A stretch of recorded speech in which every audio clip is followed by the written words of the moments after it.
mistakes, I just make my case. Drops mic when I'm done. What more can I say? Not bite to my tongue. I don't like the taste. I'm on and I'm on and I own my opponent. I'm always in the zone, either zoned out of zone, and then we can get it poppin'. Pick the topic if you want. Skip it, Shannon, skip it, hoppin'. Took these sports and made them pop. Say, all right, undisputed.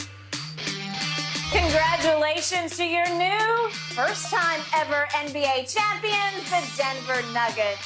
Good morning, everybody. Welcome into Undisputed. I'm Jen Hale, Skip Bayless, Shannon Sharp. Guys, what a game last night. The city of champions, baby. Mile High, Denver, Colorado. You should know. I want to say congratulations to the Nuggets, but I'm sorry, you guys bore me to tears. And that game last night had me in tears. You rooted for You rooted for the Spurs for 20 years. Yeah. They broccoli. That was beautiful basketball. First of all, Jokic is a lot like Tim Duncan if you really think about it. I'll take Tim Duncan any day or night or interview session. Yeah. Did Tim do interviews? Yeah, that's a good question. If he did, he didn't do many of them. There have been many a comparison. Guys, we're going to unpack all of this. The Nuggets winning their first NBA title last night. Your final score, 94-89 versus the Heat. Nikola Jokic finished with a game-high 28 points, 16 rebounds, and congrats, Joker, he wins Finals MVP. It was an odd shooting night. Denver shot just 18% from three. The Heat shot only 34% overall, a defensive showcase. Shannon, did Denver win it last night, you think, or did Miami lose it? Well, Denver won it because this is who Miami is. Skip, this is why they lost their original play-in game. This is why they were an 8th seed. They make it seem like all of a sudden that the Miami Heat were a #1 seed, and this play is beneath them. It's not. They are a poor shooting team from the three-point line. They don't score a bunch of points in the regular season. They played so many games over their head, and we kept saying, when is the Heat going to turn back into Cinderella? When is it going to happen? When is it going to happen? And it picked the most inopportune of times for it to happen. But Skip, this is who the Miami Heat are. They are 25th in offensive rating. They were 27th in three-point shooting. They were dead last in points scored. Okay, you see the struggle that they had in the second half. They scored 38 points, and it took a flurry by Jimmy Butler to get to 38. Just think if he doesn't go crazy in the last 2 minutes of the ball game, they would have had probably like 10 points. They'd have like 10. They would have had single digits in the fourth quarter without his flurry. I got it. Okay, so real quick, I'm going to interrupt you just real quick. Go ahead. So how do you explain that through 20 games, they played 23 in the playoffs.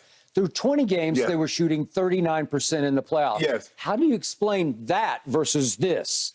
Because if you go back and look at the regular season, they were more this than they were that. What they did is what we call reverting to the mean.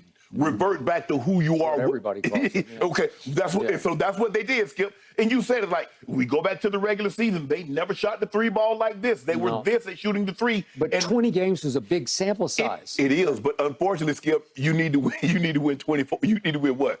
4, let's see, 3. You need to win 20. You do. You need to win. Well, you need to win 16 games. Yeah, but they were up to. They played 23. Right. Okay. So they won 13, and they shot the ball excellent for 13 games. They needed to shoot the ball well 3 more games in order to finish this thing off. Yeah. And that's what happens. That's why people love March Madness, because you can get on this streak and you can streak all the way to a national championship. Yeah. But when you're in a series, Skip, eventually who you are will catch up with you. If you're in baseball, if you got poor pitching, you might get hot and your hitting hit good, but what happens when the hitting stops and your pitching is what it was? Yeah. They take you out the park. And so this is what happens, Skip. Even when the Nuggets had 4 turnovers, you could tell they were antsy. 4 turnovers in the first 2.5 minutes of the ball game. 18 made 18% of their three-point shots. Shot 57% from the free throw line. Still, they lost the first quarter, the second quarter, and the third quarter. But when the rubber needed to meet the road, what did the Heat do?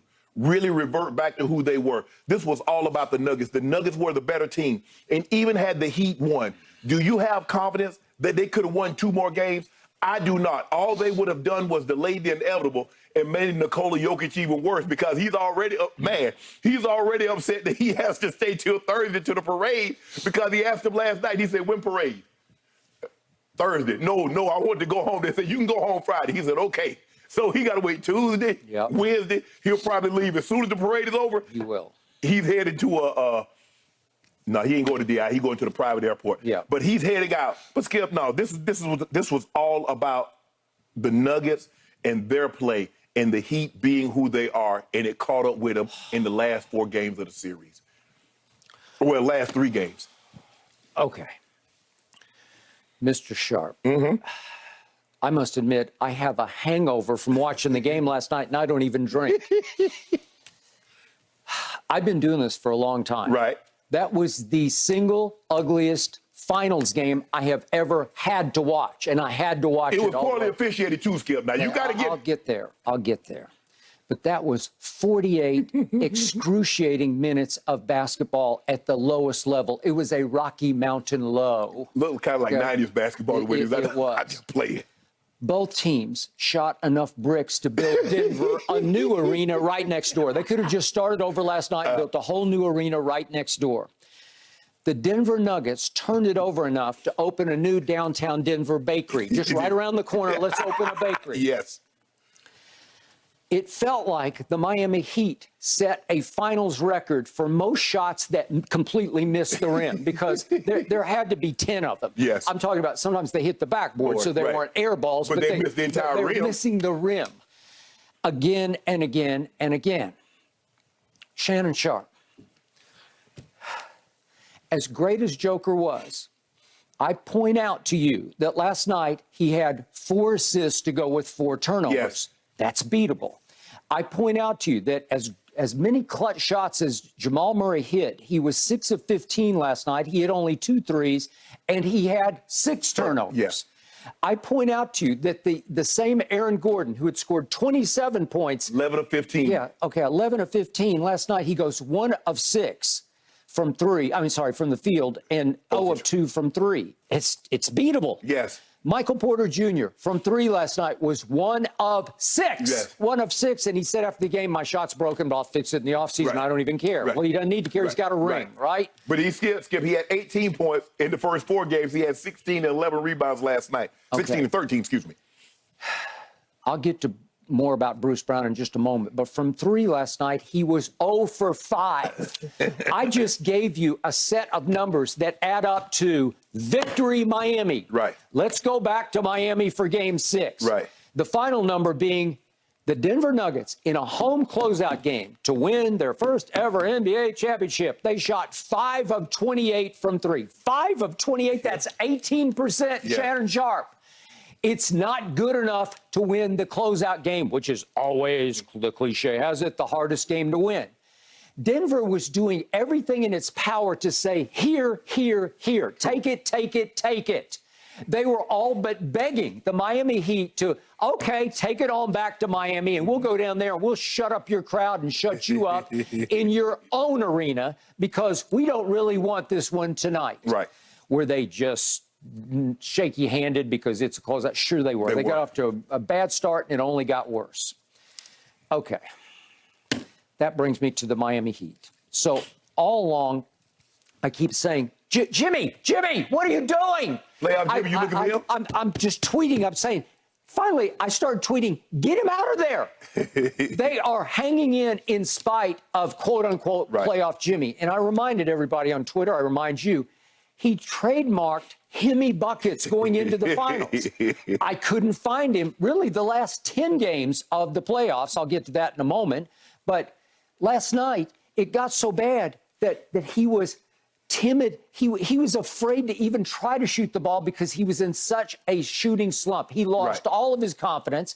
And the same guy who initiated the offense against Boston and the Knicks and certainly against Milwaukee, the same guy who scored 56 points in, what was it, Game 3 of the Milwaukee. Yes, I got it right here. Game 4. Game 4. He had 42 in the closeout. Yes, he did.